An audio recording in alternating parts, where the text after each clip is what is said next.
नमस्कार दोस्तों। तो इजराइल को जिस डील की सबसे ज़्यादा ज़रूरत थी, आपको पता ही है कि रिसेंटली बेंजामिन नेतन्याहू और डोनाल्ड ट्रंप की मीटिंग हुई और इजराइल को जिस डील की सबसे ज़्यादा ज़रूरत थी, फाइनली वो डील यूएस के साथ हो गई। एक बहुत बड़ा सवाल खड़ा था क्योंकि इजराइल ने ट्रंप को इतना इस बार मतलब एक तरीके से बुली करना कह दीजिए। बेंजामिन नेतन्याहू ने ट्रंप की कोई बात नहीं मानी, कोई बात नहीं रखी। तो एक बहुत बड़ा सवाल हो रहा था कि इजरायली एयरफोर्स का जो सबसे इम्पॉर्टेंट वेरिएंट है वो है F-15। क्या वो F-15 अब इसराइल को मिलेगा? क्या इसराइल उसी को अपग्रेड करेगा या स्विच करेगा टेक्नोलॉजी पर? कुछ लोग का कहना था कि F-35 और बढ़ाने की बात थी, शायद बजट इंक्रीज़ किया जाएगा, F-16 के ऊपर ज़्यादा रिलाई करने जाएगा इसराइल। लेकिन इसराइल ने बिल्कुल ऐसा नहीं किया।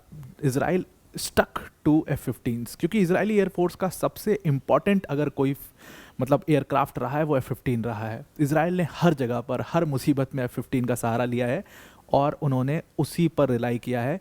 बस वही है, उन्होंने बस उसको अपग्रेड किया और उसके नए वेरिएंट की तरफ इजराइल मूव हो गया। फाइनली बहुत बड़ा ये आर्म्स पैकेज है इजराइल के पास। 8.6 बिलियन डॉलर्स का ये टोटल डील जो है वो साइन हुई है। बोइंग को ये कॉन्ट्रैक्ट मिला है इस बार। F-35A का जो कॉन्ट्रैक्ट है वो नॉर्थरप ग्रमेन और लॉकहीड मार्टिन को मिल गया था, लेकिन ये वाला जो कॉन्ट्रैक्ट है ये बोइंग को इस बार मिला है और बोइंग बहुत काफ़ी शानदार परफॉर्म करेगा F-15 में, क्योंकि F-15 एक सबसे मतलब ग्राउंड ब्रेकिंग एक्सपीरियंस है F-15 का, जिसके ऊपर आज हम पूरी डिस्कशन अपनी बेस करने भी वाले हैं इसराइल के मामले में।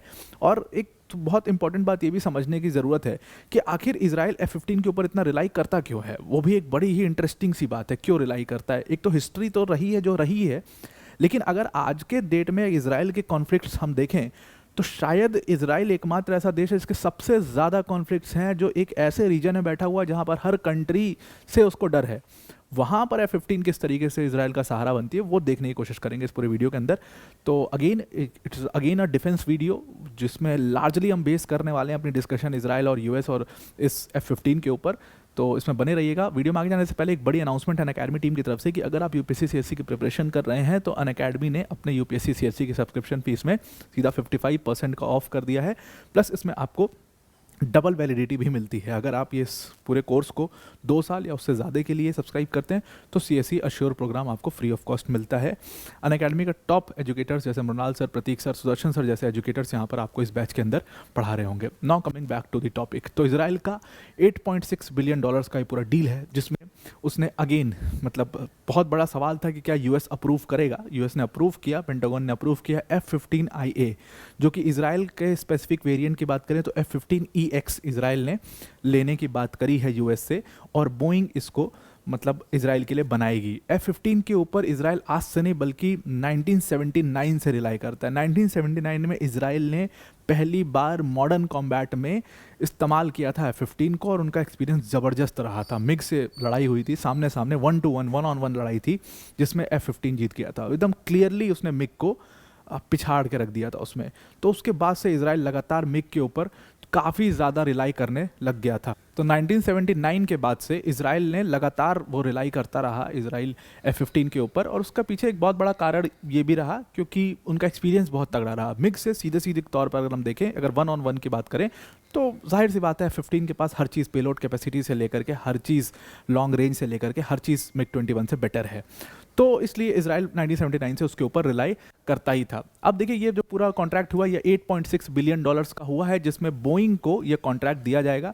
ये डील 29 दिसंबर को हुई और वहाँ पर डोनाल्ड ट्रंप और बेंजामिन नेतन्याहू की मीटिंग भी हुई थी उसको लेकर के। इस पर अब इस पूरे कॉन्ट्रैक्ट के अंदर सारी चीज़ें इंक्लूड हैं, इंटीग्रेशन, इंस्ट्रूमेंटेशन, प्रोडक्शन, डिलीवरी, सब कुछ इसमें इंक्लूड है। टोटल 25 नए F-15IA फाइटर जेट्स जो हैं वो यहाँ पर इसराइल को प्रोवाइड किए जाएंगे और बोइंग उसका पूरा मतलब मैनेजमेंट, पूरा मतलब उसका प्रोडक्शन जो है, मैन्युफैक्चरिंग जो है वो बोइंग देखेगी। अब देखिए अगर F-15 की बात करें, आखिर इसराइल इतना ज़्यादा रिलाई F-15 के ऊपर करता क्यों है, तो इसमें सबसे इंपॉर्टेंट और द ओनली चीज़ जिसको मैं ज़्यादा इंपॉर्टेंट मानता हूँ वो है कि ये वेपन्स को ले करके बहुत लॉन्ग डिस्टेंसेस तक ट्रेवल कर सकता है, इसीलिए इसको बॉम्ब ट्रक भी कहते हैं। अभी जो रिसेंट एपिसोड हुआ था लेबनान में, हसन नसरल्ला का जो असैसिनेशन हुआ था, कहा जाता है कि अगर F-15 नहीं होता तो ये लोग मार नहीं पाते हसन नसरल्ला को। इन्होंने क्या किया, इतना भयंकर बॉम्बार्डमेंट किया, इतने बॉम्ब्स गिराए F-15 की मदद से, क्योंकि F-15 कैरी कर सकता है उतने बॉम्ब्स। तो F-15 का पूरा जो स्क्वाड्रन गया उसने इतने बॉम्ब्स गिराए कि हसन नसरल्ला उसमें मारा गया। जितने भी आप बड़े लीडर्स का असैसिनेशन देखते हो जो इसराइल ने एयर स्ट्राइक के थ्रू किया है, उसमें F-15 का इस्तेमाल उन्होंने 100% कहीं ना कहीं किया होगा। एक तो ड्रोन का इस्तेमाल वो बहुत ज़बरदस्त करते हैं, और दूसरा F-15 का इस्तेमाल इसराइल बहुत ही ज़्यादा ज़बरदस्त तरीके से करता है। तो इसी वजह से वो हमेशा से F-15 को अपना बेस बना करके रखते हैं अपने इजरायली एयरफोर्स का। इजरायली एयरफोर्स का सबसे इंपॉर्टेंट एयरक्राफ्ट अगर कोई है तो वो F-15 ही है। लगभग कहा जाता है कि 100 air to air kills F-15 कर चुका है विद 0 लॉसेस। मतलब ये रिकॉर्ड किसी के पास भी नहीं है। इस तरीके का रिकॉर्ड आज तक किसी एयरक्राफ्ट ने बनाया ही नहीं है। मतलब 0 combat losses and 100 to 100 air kills, air to air kills Israel के लिए है।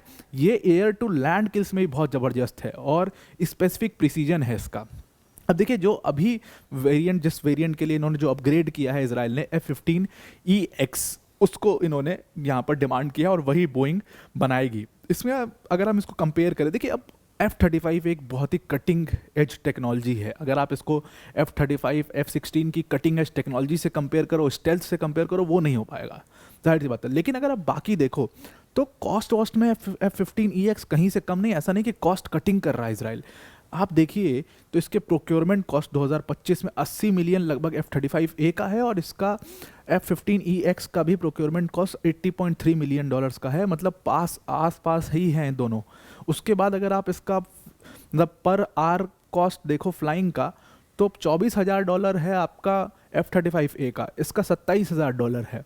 वहीं रेंज की अगर हम बात करें तो 195 से 200 माइल्स की रेंज है, इसकी सिर्फ 21 माइल्स की रेंज है F-35A की। ऑल्दो स्टेल्थ में कोई इनकी कंपैरिजन बिल्कुल भी नहीं है। मैं बिल्कुल भी नहीं कह रहा हूँ कि स्टेल्थ में इन दोनों का कोई कंपैरिजन है, लेकिन फिर भी अगर आप F-15EX में देखो तो जाहिर सी बात है हर चीज़ में F-15EX कहीं ना कहीं जो इंपॉर्टेंट चीज़ है उसमें ज़रूर आपका काम करेगा। और उसका सबसे बड़ी चीज़ है कि इसकी पेलोड कैपेसिटी बिल्कुल अनमैच्ड है। कोई भी इसकी पेलोड कैपेसिटी के बराबरी नहीं कर सकता है। कहा जाता है कि इजरायली एयरफोर्स में लगभग 280 से 310 मॉडर्न कॉम्बैट एयरक्राफ्ट्स हैं, लेकिन F-15 जो है वो उनका बेस है, वो उनका बैकबोन है। F-35 जैसी टेक्नोलॉजी होने के बावजूद, F-16 जैसी टेक्नोलॉजी होने के बावजूद, the real beast is F-15। F-15 का सबसे पहले उन्होंने पुराने वेरिएंट से 1979 से ही शुरू करिए आप, तो पहले F-15 बाज का इस्तेमाल वो लोग करते थे। अब फिर उसके बाद उन्होंने अपग्रेड किया, F-15I राम जो आया नया अपग्रेड, उसको यूज़ करना शुरू किया, और अब F-15EX का इस्तेमाल इसराइल ने शुरू किया है। इसको वो हर चीज़ के लिए इस्तेमाल करता है, मतलब लॉन्ग रेंज स्ट्राइक्स के लिए, फिर कमांड एंड कंट्रोल फंक्शंस के लिए, हर चीज़ में F-15 ज़बरदस्त कैपेबिलिटीज़ अपनी दिखाता है। बल्कि अगर हम बात करें अडेप्टेबिलिटी की, लॉन्ग डिस्टेंस की, तो F-15 बाज का जितना भी टाइप है, A B C D जितना भी टाइप है, सब इसराइल ने यूज़ किया हुआ है, और लगभग 25 साल से अपने हर मिशंस में इसको वो इस्तेमाल करते हैं। अगर हम मिशंस की बात करें, लगभग सारे मिशंस में सबसे पहला कॉम्बैट 1979 में हुआ, जब सीरिया के साथ इनका इशू चल रहा था। F-15 को उसमें इन्होंने सबसे पहले इस्तेमाल किया 1979 के अंदर। सीरिया के पास रशिया की टेक्नोलॉजी MiG-21 था। MiG-21 F-15 सामने सामने है, F-15 ने MiG-21 को गिरा दिया वहाँ पर, एकदम सिंगल हैंडेडली ये कॉम्बैट F-15 जीत गया था। उसके बाद कहा जाता है कि इसराइल ने 1981 में ऑपरेशन ओपेरा लॉन्च किया, जिसमें वो इराक का जो न्यूक्लियर रिएक्टर था उसके ऊपर बॉम्बिंग करनी थी। ऑल्दो रियल बॉम्बिंग F-16 ने करी थी, लेकिन F-16 को वहाँ पर बैकअप देने के लिए F-15 पूरी तरीके से, मतलब F-16 को कवर देने के लिए F-15 वहाँ पर मौजूद था, क्योंकि उसकी पेलोड कैपेसिटी इतनी ज़बरदस्त है। फिर लेबनान वॉर में F-15 को इस्तेमाल किया गया। लेबनान वॉर में तो मतलब F-15 ने हद ही मचा दिया था। कहा गया कि F-15 बाज ने अकेले 30 से 40 एयरक्राफ्ट गिरा दिए थे। कुछ एक्सपर्ट्स का भी कहना है कि नंबर 50 से पार था, लगभग 60 एयरक्राफ्ट को एलिमिनेट किया गया था। ऑल्दो इंडिपेंडेंटली हम बता नहीं सकते कि एग्जैक्टली कितना था वो नंबर, सब कोई इन्फ्लेट करके बताता है ना, कोई डिफ्लेट करके बताता है, तो उसके ऊपर कुछ बोला नहीं जा सकता। लेकिन लगभग इतने मतलब air to air kills F-15 ने उस समय पर किए थे, एकदम पूरी तरीके से डोमिनेट कर दिया था। MiG-21, MiG-23, MiG-25 सबको डोमिनेट ये F-15 ने अकेले ही कर दिया था, और इसीलिए इसराइल तब से यूज़ करने लगा। 1983 में एक और बहुत बड़ी हिस्ट्री F-15 ने बनाई थी। कहा जाता है कि एक F-15 का मतलब एक कॉम्बैट के दौरान एक क्रैश हो जाता है, या ट्रेनिंग मिशन था उसके दौरान क्रैश हो जाता है, एक विंग पूरी तरीके से डिसेबल हो जाता है, काम करना बंद कर देता है। उसके बावजूद F-15 जो है वो सेफ लैंडिंग करता है, और ये अपने आप में एक मतलब सर्वाइवल के लिए कहा जाता है, दाद दी जाती है कि F-15 था तभी ये सर्वाइव कर गया, अदरवाइज कोई नहीं सर्वाइव कर पाता, कोई एयरक्राफ्ट नहीं बच पाता। F-15 एकदम सेफली लैंड कर जाता है। तो F-15 बास पहले इजराइल यूज़ करता था, उसके बाद इन्होंने राम F-15I राम यूज़ करना शुरू किया, और अब F-15 ईगल यानी कि F-15EX का इस्तेमाल करना इन्होंने शुरू कर दिया है। अब देखिए, जितना अगर हम इसकी बात करें तो इन्होंने गाज़ा में भी F-15 का इस्तेमाल किया, ज़बरदस्त इस्तेमाल किया। इन्होंने पूरी तरीके से F-15 को डिप्लॉय किया, और हमास के जितने भी इंफ्रास्ट्रक्चर के ऊपर जितनी बॉम्बिंग की है वो सारी F-15 ने करी है। उसके बाद अगर आप देखो, F-35 और F-16 होने के बावजूद F-15 पर इतना रिलाई ये लोग क्यों करते हैं? क्योंकि पेलोड कैपेसिटी इसकी बहुत ज़्यादा है। अब आप इसको कंपेयर अगर करने लग जाओगे F-35 से F-16 से, तो वो नहीं हो सकता। मैंने पहले ही बोल दिया था कि F-15 उतना स्टेल्थ फीचर्स उसमें नहीं है भाई। 5th जनरेशन F-35 से अगर आप इसको कंपेयर करोगे तो जाहिर सी बात है वो कंपैरिजन नहीं हो सकता। लेकिन पेलोड कैपेसिटी के मामले में ये इतना ज़्यादा अव्वल है, एकदम इतना अनमैच्ड है कि इसको इजराइल यूज़ करता है, और इनको बॉम्ब ट्रक भी कहा जाता है क्योंकि ये इतना कुछ कैरी कर सकते हैं। फिर वो घटना थी हसन नसरल्ला वाली। हसन नसरल्ला कहते हैं कि हसन नसरल्ला को मारने के लिए 69 फाइटर स्क्वाड्रन जो F-15 का था, उसने लगभग 100 बॉम्ब्स गिराए थे, और ये F-15 के अलावा कोई नहीं कर सकता था, क्योंकि इतनी बॉम्ब वहाँ पर गिरा दिए गए थे, इतनी तबाही वहाँ पर मचा दी गई थी, जिसकी वजह से जो लीडर था हिजबुल्लाह का हसन नसरल्ला, वो वहाँ पर मारा जाता है। फिर ऑपरेशन राइजिंग लायन जो कि 2025 में शुरू किया गया था F-15 को, उसमें भी इस्तेमाल किया था इन लोगों ने, जहाँ पर ईरान की मिसाइल, जो ईरान की न्यूक्लियर फैसिलिटीज़ थी, ईरान की जो कुछ एरियाज़ थे वहाँ पर जो बॉम्बिंग की गई थी, वो भी F-15 ने अकेले की थी। तो इसीलिए इजराइल F-15 के ऊपर इतना रिलाई करता है। फाइनली एक कॉन्ट्रैक्ट जो है वो बोइंग को मिला है। F-35A का जो मैंने आपको दिखाया था पीछे अभी डायग्राम में, उसका जो पूरा कॉन्ट्रैक्ट है वो नॉर्थरॉप ग्रमन और लॉकहीड मार्टिन को मिल करके कर रहे हैं। तो बोइंग के लिए भी एक बहुत ही ग्राउंड ब्रेकिंग चीज़ है, ग्राउंड ब्रेकिंग चैलेंज है, और $8.6 बिलियन का ये पूरा कॉन्ट्रैक्ट है। फाइनली पेंटागन ने इसको अप्रूव कर दिया है, और अब ये इजराइल के पास 25 नए F-15 जो हैं EX उनके पास पहुंच जाएगा, जिससे इजराइल की एयरफोर्स और ज़्यादा डेडली हो जाएगी।